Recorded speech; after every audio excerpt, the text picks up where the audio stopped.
Video کو like کر کے آگے شیئر ضرور کر دینا۔ اور اگر تم ہوش میں نہ آؤ تو پھر تم سے عزت کے ساتھ جینے کا حق بھی چھین لیتا ہے۔ اللہ کا قرآن ہر صورت کے اندر امتوں کی داستان موجود ہے، لیکن یہاں مجھے صرف اتنا عرض کرنا ہے، وقت کی قلت بھی ہمارے درمیان ہے، ورنہ ہم جائزہ لیتے پورے قرآن مقدس کے اکثر قصص کا اور آپ کے سامنے پیش کرتے۔ آپ مجھے بتاؤ، اس وقت تو پوری دنیا کا انسان پریشان ہے، بادشاہوں سے لے کر رعایا تک، امیروں سے لے کر غریب تک، اس وقت تو پوری دنیا کے اندر اکثریت دو طبقوں میں قوم بٹ چکی ہے۔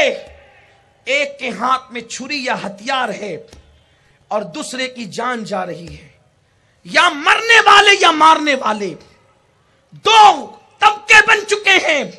ملک شام ایسے تباہ ہو رہا ہے جیسے بکریوں کو ذبح کیا جاتا ہے، ویسے شامیوں کے گلے پر چھری چل رہی ہے۔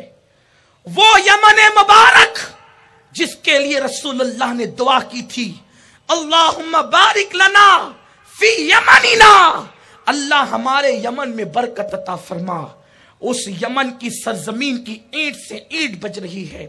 وہ بغداد جس کو صدیوں سے عروس البلاد کہا جاتا تھا، وہ بغداد مقدس کی سرزمین خون سے رنگین ہو رہی ہے۔ دنیا کے حالات یہ ہے کہ اللہ اکبر، کہیں جانیں تلف ہو رہی ہے تلواروں سے، کئی بم دھماکوں سے۔ افریقہ کی سرزمین پر بھوک کی وجہ سے معصوم بچے دم توڑ رہے ہیں۔ بیت المقدس کی سرزمین پر مسلم بچیوں کی آبرو سرے بازار لوٹی جا رہی ہے۔ اے امت محمدیہ، یہ مصیبت کے بادل ہمارے سروں پہ کیوں منڈلا رہے ہیں؟ رب تبارک و تعالیٰ نے اعلان کیا، فَاعْتَبِرُوا يَا أُولِي الْأَبْصَارِ، اور اس وقت تو معاشیات کے ماہرین کہہ چکے 2016 ایک ایسا مندی کا سال ہوگا کہ اب حالات پلٹتے ہوئے نظر نہیں آتے۔ 2017 تک کے مارکیٹ درست نہیں ہو سکتا، یہ پیشن گوئیاں ہو چکی۔ حالانکہ ایسی کسی پیشن گوئی پر ہم عقیدہ نہیں رکھتے، لیکن ان کے کہنے کے مطابق پوری دنیا کے معاشی حالات 2016 میں بد سے بدترین ہوں گے۔ زمین کی قیمت گھٹ رہی ہے، سونے کی قیمت گھٹ رہی ہے، یورو کی قیمت گر رہی ہے، پوری دنیا میں ہما ہمی ہے۔ لوگ چندہ دینے کے لیے آگے پیچھے ہو رہے ہیں، لوگ شادیوں کی تاریخ پکڑنے میں آگے پیچھے ہو رہے ہیں۔ یہ کیوں ہے؟ یاد رکھو، میرے اللہ نے تم پر دولت کے دروازے کھول دیے، میرے رب نے تم پر دولت کے دروازے کھول دیے تھے۔ اب یہ بھی کہہ سکتا ہوں کہ قارون جس خزانے پہ اتراتا تھا، اس کی چابیاں 70 اونٹوں پہ لادی جاتی تھی۔ ہمارا ایک انسان، اس امت محمدیہ کا ایک انسان، چاہے وہ امت دعوت سے تعلق رکھتا ہو، چاہے امت اجابت سے تعلق رکھتا ہو، وہ اپنے ATM میں قارون سے زیادہ خزانہ لے کر جیب میں رکھ کر کے گھومتا ہے۔ امت محمدیہ کو اللہ نے اتنی فراوانی دے دی تھی کہ قارون جس خزانے پہ اتراتا تھا، امت محمدیہ کا وہ فرد اس سے زیادہ خزانہ جیب میں لے کے گھوم رہا ہے۔ کیا اللہ نے فراوانی نہیں دی تھی؟ چاہے مسلمان و کافر، وہ امت محمدیہ کا فرد ہے۔ جو مومن ہے اسے امت اجابت کہتے ہیں، جو کافر ہے اسے امت دعوت کہتے ہیں۔ لیکن مجھے بتاؤ، ہے تو دونوں ہی امت۔ آپ مجھے بتائیں تو صحیح، یہ چکن جو بھون کر کے کھاتے ہو، یہ ڈش ہے، یہ پزا ہے، یہ پلاؤ ہے، یہ بریانی ہے، یہ کھانا ہے، کیا امت موسیٰ نے کبھی اس کا تصور کیا تھا؟ کیا امت محمدیہ کے علاوہ دوسری امتوں نے کبھی ہوائی جہاز میں پرواز کرنے کا تصور کیا تھا؟ کیا کبھی ان کے دماغ میں ٹرینوں کا تصور آیا تھا؟ خدا نے کتنی فراوانی دی تھی محبوب کے صدقے کہ تمہارے سفر کو جو مہینوں کا تھا اللہ نے منٹوں میں سمیٹ دیا۔ لیکن اے امت محمدیہ، تم سے کھایا نہ گیا، تم سے اچھی سے رہا نہ گیا، اللہ دیتا گیا، تم نافرمانی کرتے گئے، اللہ دیتا گیا، تم اس کے قانون کو توڑتے گئے۔ جو کافر کہلاتے ہیں ان سے تو کوئی شکایت نہیں، اس لیے کہ ان کے پاس کوئی قرآن نہیں، ان کے پاس पास मोहम्मद रसूल अल्लाह का दामन नहीं, उनके पास गौसो ख्वाजा की निस्बत नहीं, लेकिन तुमसे कहता हूं वो नेमतें देता गया, उसकी नेमत का अच्छा इस्तेमाल करने की बजाय हमने जिना के अड्डों को आबाद किया, हमने जुओं के अड्डों को आबाद किया, हमने शराब के अड्डों को आबाद किया, हमने माँ बाप की नाफरमानी की, हमने लोगों का दिल दुखाया, हमने पड़ोसियों पे जुल्म किया, हमने औरतों पे बदनजरी की। मुझे बताओ, क्या तुम में सुरखाब के पर लगे हैं? और कौमों को हलाक करेगा, तुम्हें बचाएगा? ये वादा तो वो कर चुका है।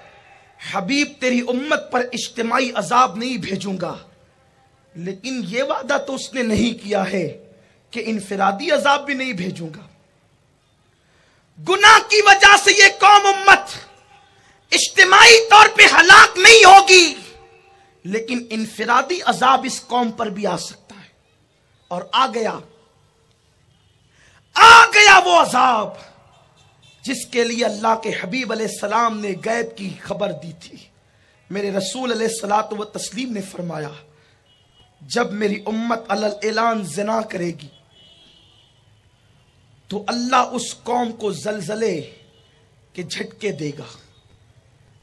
2015 में कितने ज़लज़ले देखे, यहां ज़लज़ला, यहां ज़लज़ला, यहां ज़लज़ला। जब ज़िना आम होगा, जमीन ज़लज़लों से थर्रा जाएगी। जिस वक्त तो सूद आम होगा, बारिश का नुज़ूल बंद हो जाएगा, बारान रहमत रोक दी जाएगी। मेरे प्यारे आका सल्लल्लाहु अलैहि वसल्लम के दीवानों, मार्केट से सब कुछ नहीं मिल सकता, हमारा ईमान है, जो देता है अल्लाह देता है।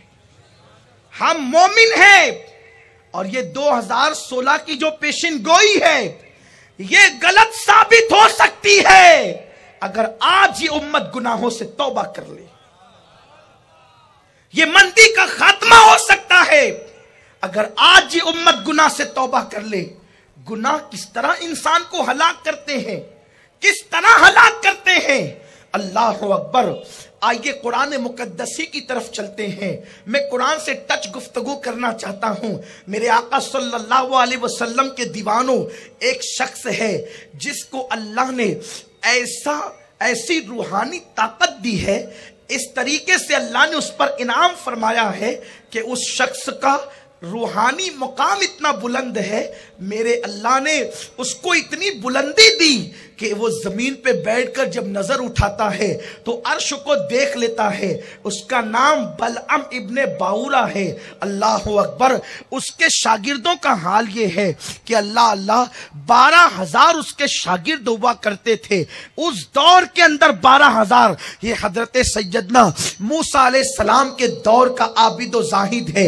ये बड़ा परहेजगार आदमी था, बड़ा मुत्तकी कहलाता था, इबादत रियाजत, और इसको अल्लाह ने इसमें आजम तक सिखा दिया था। मेरे प्यारे आका अलैहिस्सलाम के प्यारे दीवानों, जरा सोचो तो सही, जब वो अर्श तक देख लेता होगा तो उस पर इनामात की बारिश कितनी होगी। उसके 12,000 शागिर्द थे, लोग उसकी गुलामी किया करते थे। अल्लाह ने हजरत सैयदना मूसा अलैहिस्सलाम को हुक्म फरमाया, मूसा जाओ और कौम जब्बारीन पर हमला करो और उनको उनके गुनाह की सजा चखा दो। जब कौम जब्बारीन पर जनाब मूसा अलैहिस्सलाम अपनी कौम के अल्लाह अकबर हजारों नौजवानों को लेकर के निकले और आप आकर के एक जगह पर ठहर गए, तो जब्बारीन कौम के सरदार बलअम के पास आकर के कहते हैं, एक काम करो, आप जनाब मूसा और उनकी कौम के लिए बद्दुआ कर दो माज़अल्लाह, ताकि वो हलाक और बर्बाद हो जाए। उसने कहा अल्लाह अकबर। वो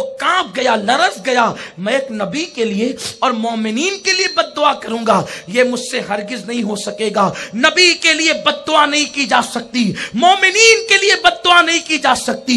जब वो कौम को उसने जवाब दिया तो कौम के सरदारों ने काम किया, बहुत सारे तोहफे तहफ इकट्ठा किए, मालो दौलत इकट्ठा किया, और सब कुछ इकट्ठा करने के बाद उसको दौलत से लाद दिया। और उसके बाद कहा, क्या अब भी आप हमारा काम नहीं करेंगे? क्या अब भी आप कौम मूसा के लिए बद्दुआ नहीं करेंगे। उसने कहा ठीक है, मैं इस्तिखारा करता हूं। उसने इस्तिखारा किया, इस्तिखारे में जवाब ना का आया, लेकिन जब ना का जवाब इस्तिखारे में आया तो उस शख्स ने फिर भी जो है अपनी गधी पर बैठा और चलने लगा। गधी मुड़ जाती थी, वो अपना चेहरा फेर लेती थी, वो जाने के लिए तैयार न थी, वो गधी को मारने लगा। जब गधी न चली तो गधी को अल्लाह ने जबान अता की। गधी उसको मुड़ करके कहती है, बलआम मैं कैसे आगे बढ़ूं? तो एक नबी की तौहीन के लिए जा रहा है, तू एक नबी की बद्दुआ के लिए जा रहा है, मुझे मेरे सामने फरिश्ता है जो मुझे रोक लेता है, मैं कैसे आगे बढ़ूं? उस पर भी वो न माना और वो उतर करके गया, पहाड़ पर खड़ा हुआ। उसने जनाबे मूसा की फौज को देखा और उसके बाद हाथ उठा दिए और उसने जनाबे मूसा के लिए बद्दुआ करना शुरू किया। लेकिन जैसे जनाबे मूसा के लिए और उनकी कौम के लिए वो बद्दुआ करता तो जनाबे मूसा के नाम की बजाय उसका अपना नाम उसकी जबान पे बतौर बद्दुआ आता, और मोमिनीन के लिए बद्दुआ करता तो उसकी अपनी कौम का नाम आता। कौम कहती तू क्या कर रहा है?